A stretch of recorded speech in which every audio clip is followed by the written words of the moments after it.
Hi Libra, welcome to Sweet Tea Astrology and Tarot. My name is Erica. Welcome to the channel. I'm so glad that you found me. This is your April 2017 Astrology, Tarot, and Oracle card reading. I will be around closer to the full moon to pull some more cards for you, but we'll talk about that at a later time. Libra, why don't you sit a spell so we can talk about your stars? You might want to grab your calendar as well because there's going to be a little bit of stuff going on and it will impact you more than you realize. So, the main takeaway from this month is there's going to be a crucial period of time in communication and love and money. That period of time is going to be April the 9th through the 15th because Mercury and Venus will both be retrograde. Venus is your ruling planet, Libra. That is the planet of love, beauty, harmony, money, and resources. And Mercury is going to be going retrograde in the sign of Taurus, which is also ruled by Venus. So, it's going to be pretty impactful for you. On top of that, there's going to be a full moon in Libra at the middle of the month, and you've got Jupiter in your sign. So there's probably going to be some pretty high emotions for you mid-month. Fun, right? Okay. April 2nd or 3rd, depending on where you live on the planet, we will have your ruling planet, Venus, going retrograde in Pisces. She will be moving into the sign of Pisces. This represents your 6th house. The 6th house is traditionally ruled by Virgo, and it is the house of your work and health, or the competency and skills that you bring to the services that you provide. It is also the daily grind, the daily to-do list, and the things that you do on a daily basis to make your life more efficient and run easily. On the 6th or 7th of the month, depending on where you live on the planet, Saturn will be going retrograde in Sagittarius. This is your 3rd house.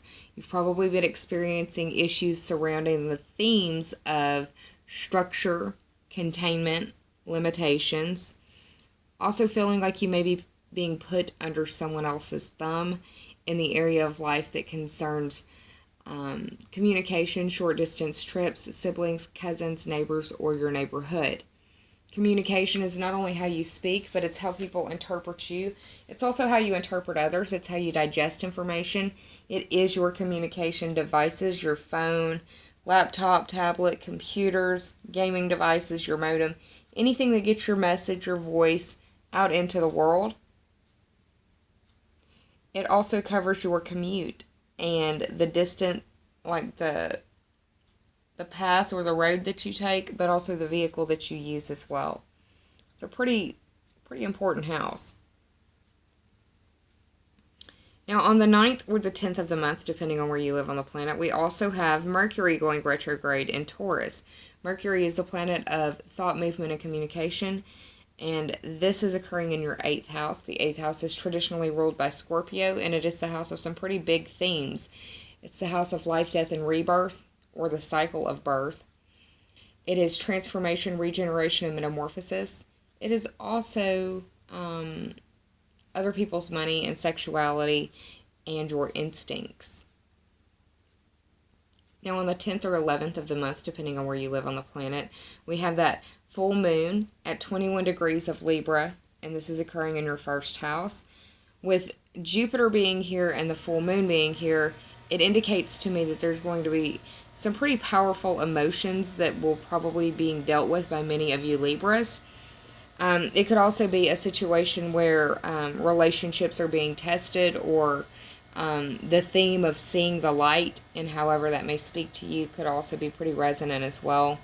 The 1st house deals with you, your personality, your appearance. It's your physical body.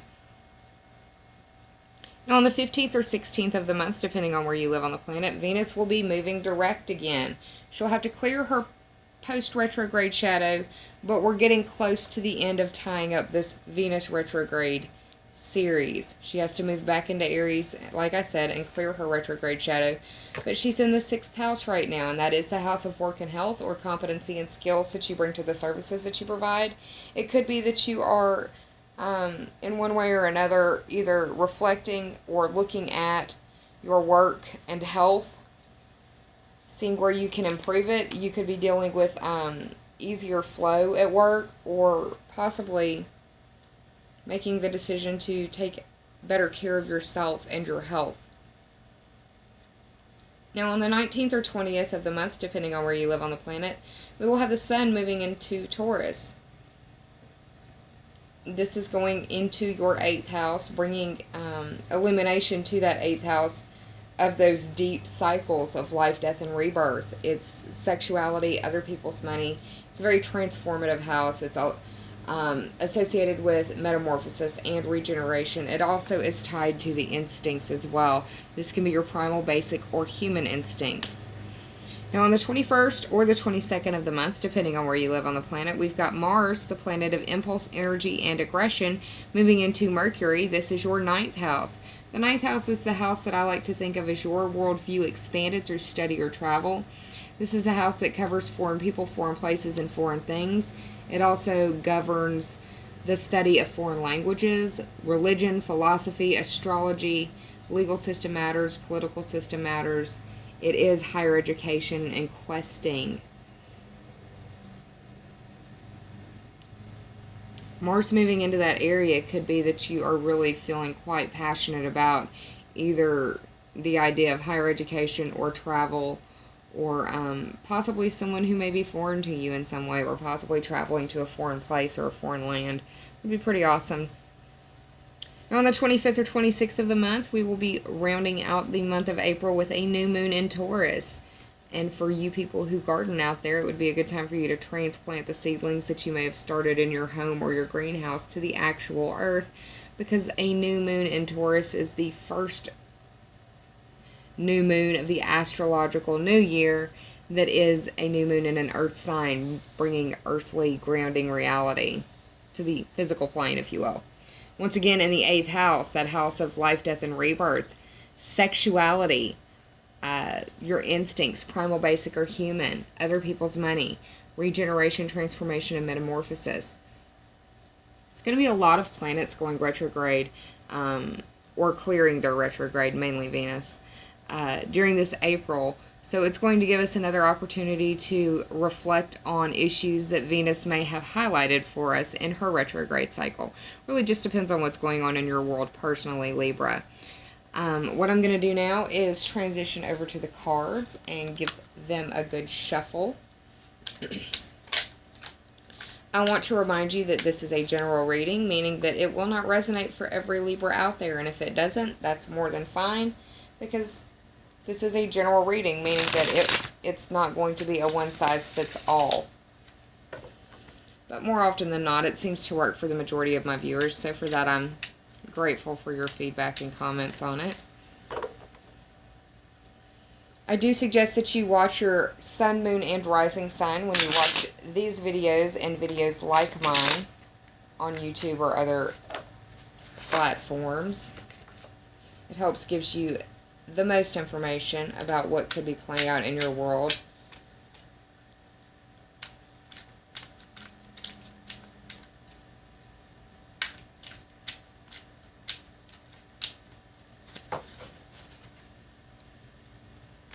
And please remember about that April 9th through 15th period of time, because it's gonna really highlight the need for communication in the area of love and money.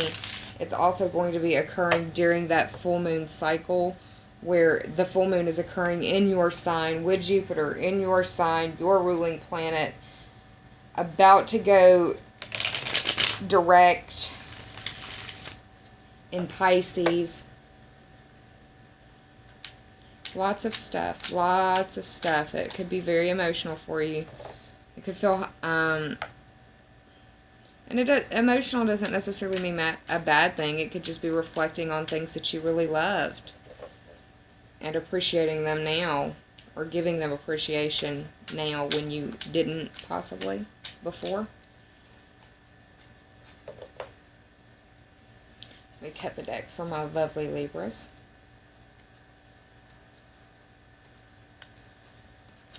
Okay. The bottom card will always represent the underlying theme or overarching energy, and the top three are for clarity.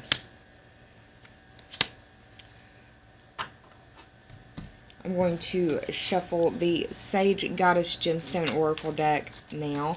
I had quite a few of you reach out to me and ask me to bring back this deck in at least one of my readings per month. And I will try to accommodate, because there is different information associated with these cards. It's a different artist entirely. Okay, I just had a card fly out of the deck, so we're going to use that as your card. Now I'm going to shuffle the Sacred Rebels Oracle deck for my Libra friends and viewers. This deck is by Elena Fairchild, and the artwork is by Autumn Sky Morrison.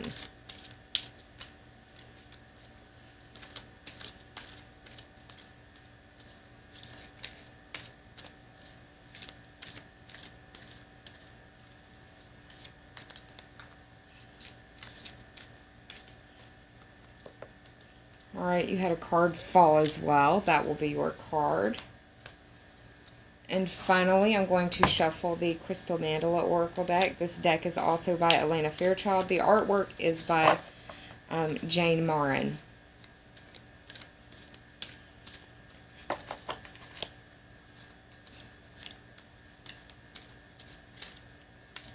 This deck has quite a lot of information that comes with it as well. Aside from the crystal numerical messages, they can come in the vibration of 333, 444, or 888. Elena Fairchild has also taken the properties of crystals and the energies of either archangels, ascended masters, or ancient deities to bring forth information through these cards. So, many of you like this deck. I'm so happy I could help share it and introduce it to you. Let me cut for you.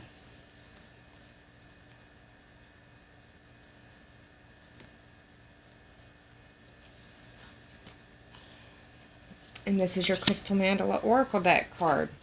Okay, Libra, what I'm going to do now is hit the pause button, flip your cards over, do the tarot math, and I'll be right back with your story. Hang tight, y'all. I'll be right back. Hi Libra, I'm back with your cards, so let's get started. The underlying theme or overarching energy for your reading is the Ace of Cups. Now, when I think of the cup suit, I think of, it can be relationships, it can be love, but it doesn't necessarily have to be that. It's more the things that fill you up, make you feel whole, the things that emotionally validate and sustain you. It really is the things that can evoke an emotion out of you. It is those things that make your cup runneth over, if you will, much like in this card. The cups represent water sign energy, and the water signs are Cancer, Scorpio, and Pisces. Now we do have Venus, who will be tiptoeing back into Pisces, which is your 6th house. The 6th house is the house of work and health, or the competency and skills that you bring to the services that you provide. It's also your daily grind, the daily to-do list, and the things that you do on a daily basis that makes your life run more efficiently. Now, the ace, for me, whenever I see an ace card, it is always like divine intervention, a gift from God. It's very serendipitous. It can be a surprise. It could be, but it looks like it's something that's a good surprise. If it was something that wasn't so positive, it would have shown up in the reverse. But it feels like it's literally coming out of nowhere, and it could come out of left field, something that you're not seeing, or that just kind of makes its way to you.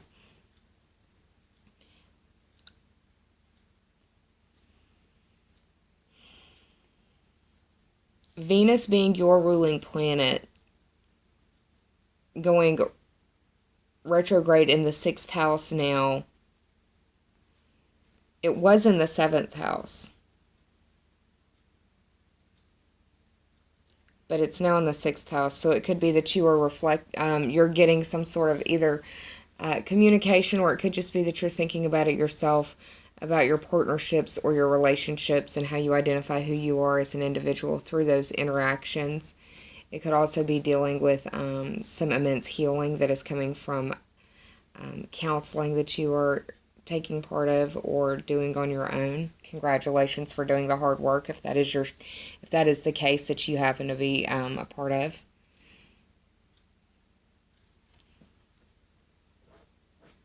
It could be involving a water sign. It could be a Cancer, Scorpio, or Pisces as well, like a new beginning in a Cancer, Scorpio, or Pisces type situation.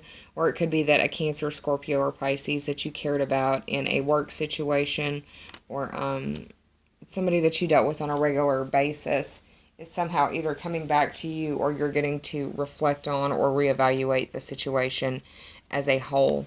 Not a bad thing. Underlying theme, overarching energy. Ace of Cups could be a pretty emotional time for you, but I said that from jump, right?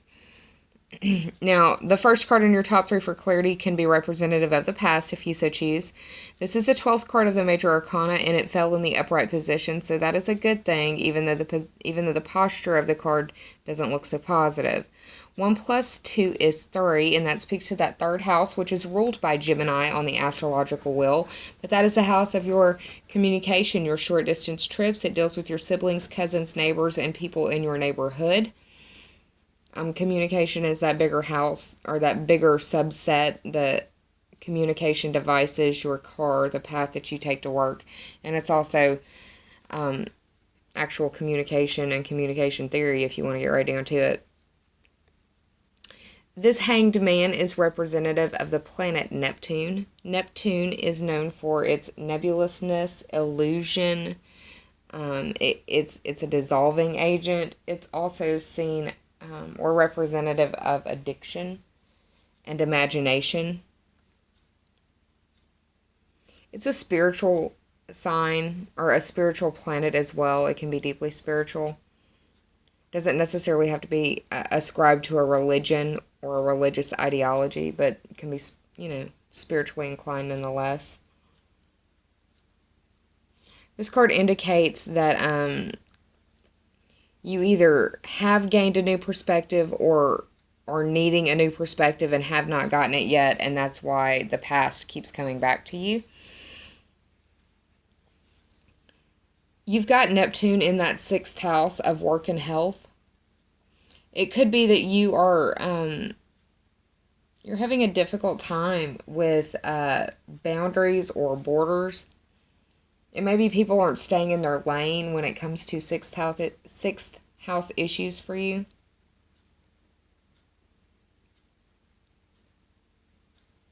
The 6th house is where Venus is as well, so it could be that you're getting a new perspective because of this Venus retrograde, and that is very indicative of the energy at play for you in the astrology portion of it. Now, this new perspective that you should have already gained or need to gain could come from an event that feels like your world has been turned upside down. And it could be a shock to the head as well, just because of what's being represented in this halo around this individual's head as well. It could be dealing with head issues. There's a lot of Aries energy playing out in April. Headstrong, determined, sometimes fierce, sometimes forceful.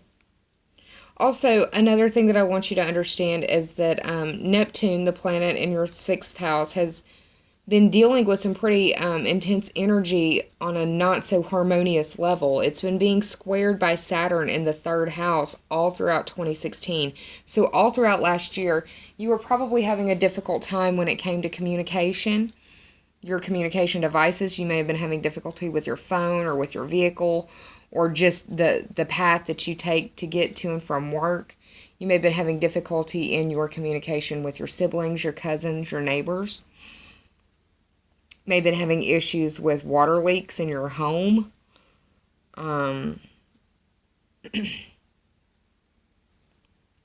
Or just very emotional communication as well. And for some of you Libras, you could have been dealing with some pretty gnarly health situations, dealing with the lymphatic system and possibly the bones as well. Now, the second card, which can represent the the possible present energy for you. This is the Eight of Swords reversed, and I actually like this card better in reverse as opposed to upright. We have a lot of 8th house energy playing out for you. Pretty much at the top of the month, within the first 2 weeks, we've got Mercury going retrograde in Taurus. That's your 8th house. Then we've got the sun moving in. We've got a new moon. There's going to be Mars hanging out. All in that 8th house of life, death, and rebirth. Other people's money. Regeneration, transformation, metamorphosis. The human instincts, basic instincts, primal instincts that we all have. The swords represent air sign energy, and the air signs are Gemini, you Libra, and Aquarius.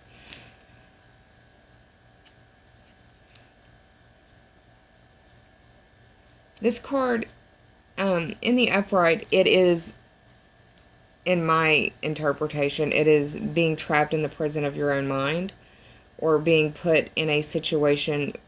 You've put yourself in a situation where you are trapped, or you feel as though you are trapped, but you are blind to the reality.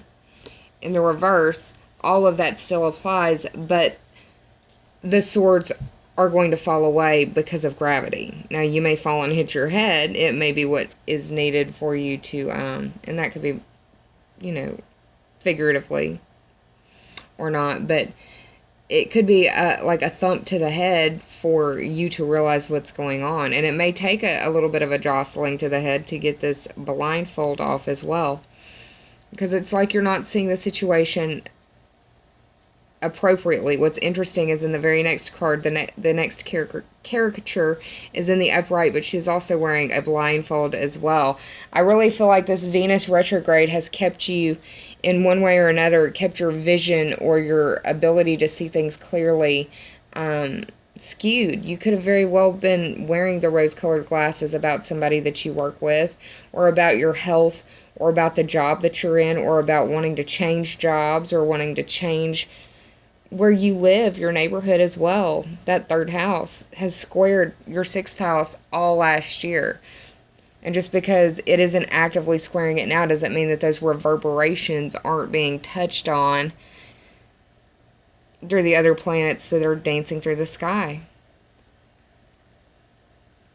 I know people who are still dealing with the impacts of Saturn square Neptune in their world.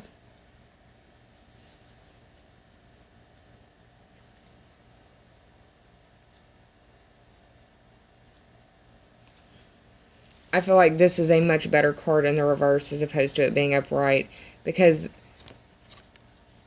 in the upright, I feel like I said before, this is a decision or a situation that is of your making, of your design, or that you're complicit to.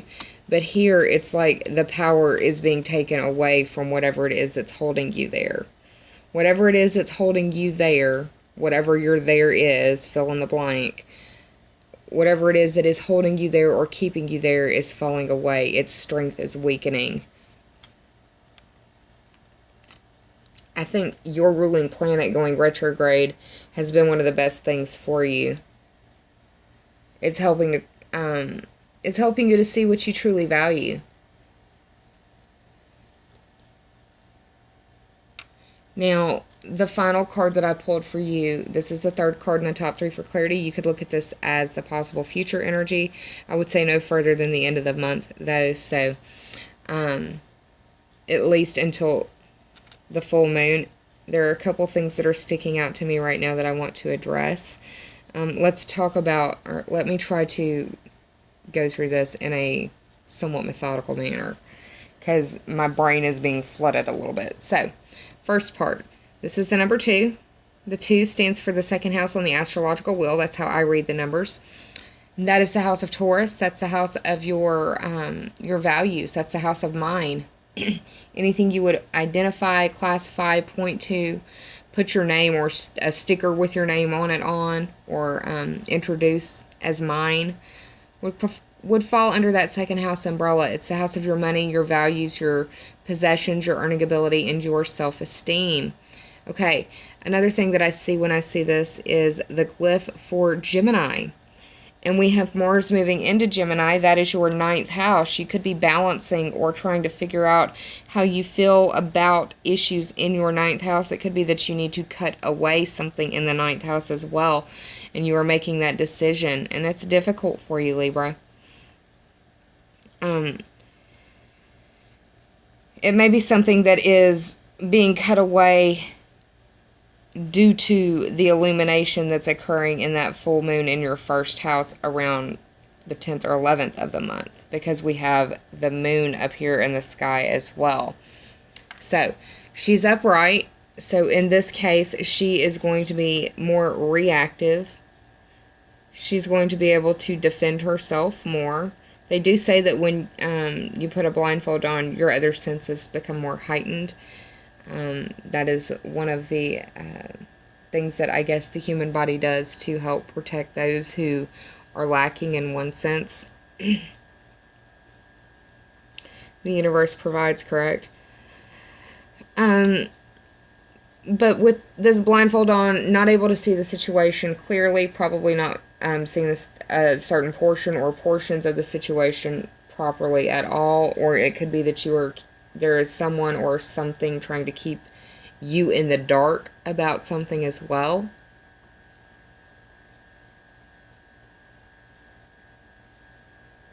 Could be involving a Scorpio, could be involving a Gemini, could be involving someone dealing with the Pisces as well, because Neptune is in Pisces.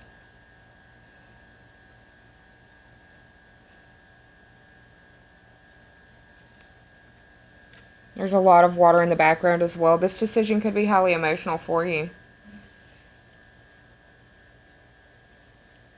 If it is not you making the decision, it could be someone making the decision for you as well. Once again, I want to bring in the idea of that 3rd house, and I'm saying that because of the Gemini, what I'm seeing here. I mean, it's the number 2 in Roman numerals, but it's also the Gemini glyph, and that highlights the 3rd house, and you've had that Saturn square Neptune between the 6th house and the 3rd house. The 3rd house representing communication, short distance trips, siblings, cousins, and neighbors, and the 6th house representing work and health.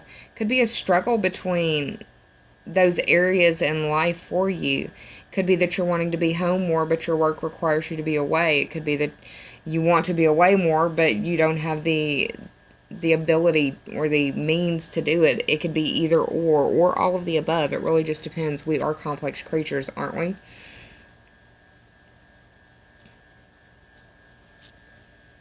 Be careful with Mars moving into the 9th house, especially if you're going to be doing long distance traveling towards the end of April, because Mars is the planet of war. I mean, it is an aggressive, energetic planet, and if you are in a foreign land and Mars is there, people may be prone to acting a little more aggressively towards you, Libra. I believe knowledge is power, and I give you as much information as I can because I want you to be able to make the best decisions for yourself that you can. So, I did the tarot math for this spread. It ended up being 22. 2 plus 2 is 4. And that is the house of Cancer. That is the house of your home and family, or your roots and foundations. Home is where you live or where you consider home to be, and family is who you share that home with. That is your parents, that is your spouse or your partner, your children or your fur babies, house guests, housemates or roommates. It's also your internal structure, your bones and teeth, and your internal roots. So that would be your philosophy, tightly held religious beliefs, ideologies, and the things that make you, your opinions. Or it could be the external roots and foundations of your home. That can be the studs, the actual foundation. It can be the plumbing or the electrical wiring of your home. Or it could be the roots of the trees and other floral, horticultural additions you have around your property. It really just depends. But you have Pluto. And this is a very long transiting planet. Pluto takes its time. And Pluto has been transiting through the 4th house for quite some time. There has been some deeply transformative, deeply there has been, where it was, where you were going in one direction, you've gone in a complete 180 in that area of home and family and your roots and foundations. Pluto is known for its deep renewal and deep transformation. When I think of a Pluto transit, I think of coastal erosion, because it is something that is occurring at all times, but it is so slow and so deeply transformative that you do not see it, you do not notice it until you have a meta perspective or a before and after picture with like an elevated perspective, to where you can actually see just how transformative this situation has been, and it's been under a Pluto transit. Pluto also is the modern ruler of Scorpio, so it could be that there's been some serious changes in a Scorpio in your world, Libra. I know that that's the case for my fiance, who is a Libra rising. I am a Scorpio rising, and there's been a deep, deep transformational change in our home life. We had a house fire in 2014 that damn near killed me, and it changed me fundamentally as a human being. So that's just one way that's an example of how Pluto can transit through that fourth house. So that's not saying that's going to happen to you, Libra. I pray that nobody ever experiences what I survived. But it was scary as shit, I won't lie. Pluto can represent death as well. It's the reality of it. So, I don't want it to be that way for you, but like I said, I do believe in empowering you with the information, and I'm going to do that for you. Now, we have, what I pulled for you from the Sage Goddess Gemstone Oracle deck is the Emerald card, and it deals with healing and amplifying the vibrations of your heart chakra. It also deals with and indicates luck, wisdom, and independence. It reads, Emerald is the stone of divine strength and discernment.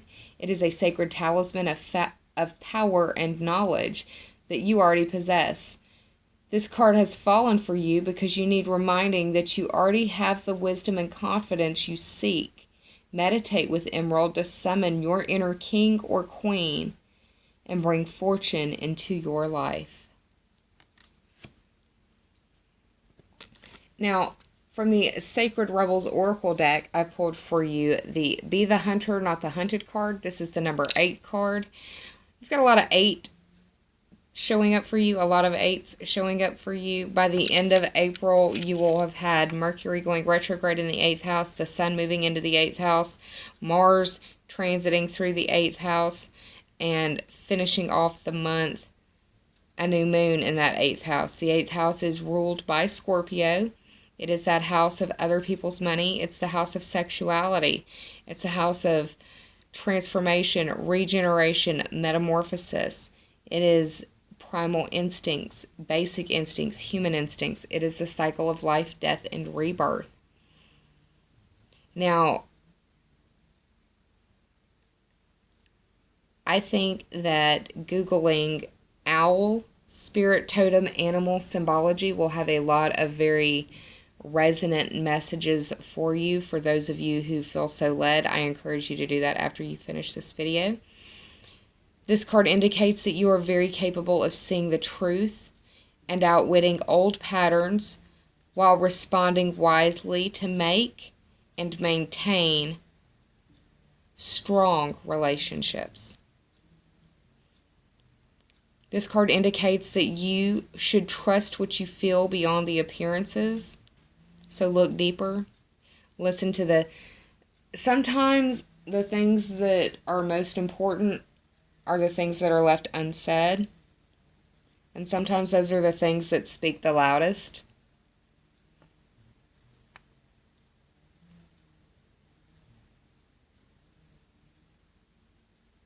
Acknowledge that message and the messenger, but follow your gut because it's all that you've got.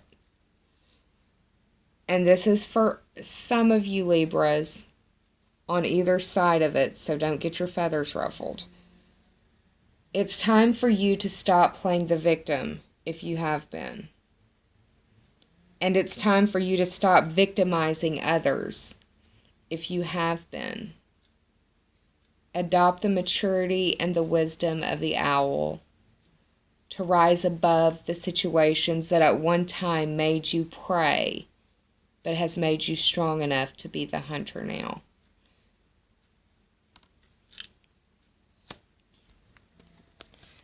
The Crystal Mandala Oracle card that I pulled for you is the 21st card of this deck, and it is the Ascended Master Lady Nada and the Rhodochrosite gemstone. It deals with sensitivity.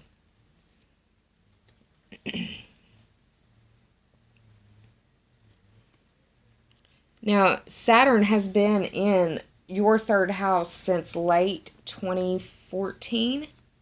You have probably been dealing, like I said before, with issues of containment and limitation, probably feeling as though you've been put under someone's thumb in that issue of the third house, dealing with your communication, your short distance trips, your siblings, your cousins, and your neighbors. It could have been that there's been some pretty stressful times going through either familial relationships or dealing with your neighbors, even possibly you're dealing with issues with the structure of your car or the structural integrity of the roads that you've been using for work or whatever.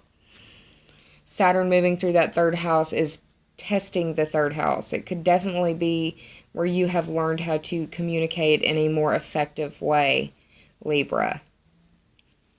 This card indicates that the energetic world is very real and that it affects everyone. Those who are aware and those who are unaware are still impacted by the effects. The more aware that you are of the energetic impacts that are being dealt with, the more you can skillfully manage its impacts while others question those around them.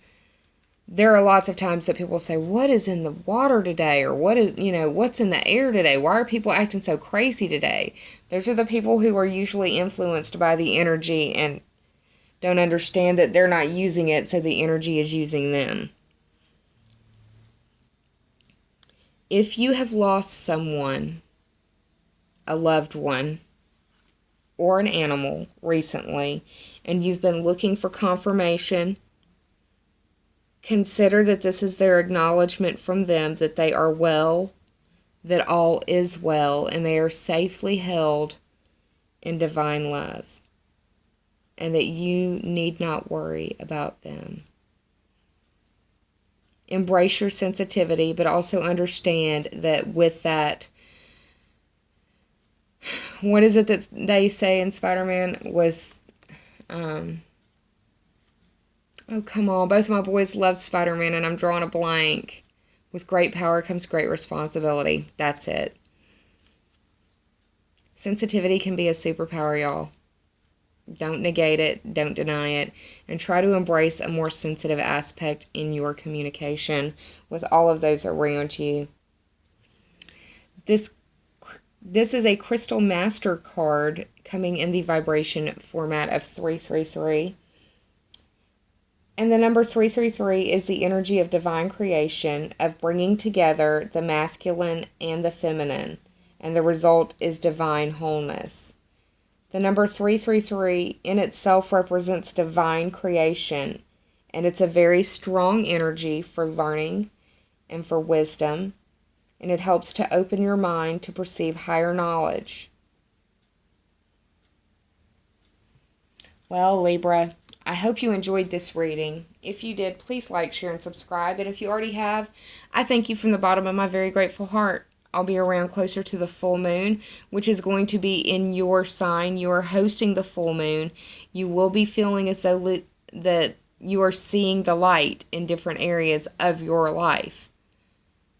Allow the emotions to rise and to fall and respond to them after the emotions have passed. It's the best advice I can give you, Libra. I do hope that you're well. Please take care of yourself.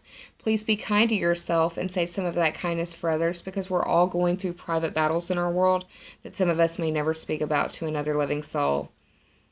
I'll see you soon, but until then, take care of yourself. Namaste. I love y'all, and bye.